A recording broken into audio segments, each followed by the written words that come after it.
లేదు లేదు, అందరు దేవుడు అందరి మీద కాదు. పరిశుద్ధాత్మ అంటారు అది. మరి నా మీదకి ఎందుకు రాలే? Holy నేను కూడా Spirit. స్నానం చేసే పోయినా మరి ఆ, 2 సార్లు సబ్బు పెడుతుంటే ఓకే. అంటే చర్చికి వెళ్ళేటప్పుడు. మీరు స్ట్రాంగ్ గా ఉన్నారు. అంటే మీకు చెప్తాను, ఇప్పుడు మీకు చర్చిలో ద్రాక్ష రసం అని ఇస్తారు. ఉమ్, ద్రాక్ష రసము యేసు రక్తము తాగు అని, ఉమ్, బ్రెడ్ ఇచ్చి ఇది యేసు శరీరం తిను అని చెప్పేసి బైబిల్లో ఉంటుంది. అది వాళ్ళు ఇస్తారు, అలా చెప్పి ద్రాక్ష రసం అని ఇస్తారు. మీరు ఎప్పుడైనా ఆలోచించండి, చర్చిలు ఇచ్చే ద్రాక్ష రసం ఎక్కడ దొరుకుతుంది? ఇక్కడ ఇండియాలో మ్యానుఫ్యాక్చర్ అవ్వదు అది.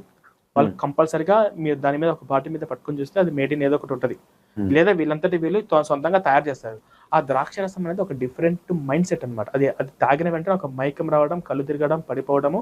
ఆ బ్రెయిన్ లో ఇప్పుడు అదే తాపిచ్చి మిమ్మల్ని కొంచెం బలహీనంగా ఉన్నారనుకోండి, ముఖ్యంగా లేడీస్, అమ్మాయిలు ఇట్లా చేసి ఏసు ఒక్కటి నిజమైన దేవుడు, ఏసు తప్ప వేరొక దేవుడు లేడు, నీ జీవితానికి ఏసుకు అంకితం చేసేస్తావా అని చెప్పేసి అది తాగిన వెంటనే ఒక రకమైనటువంటి ఆ ఉద్రిక్తలో అప్పుడు ఆ సమయంలో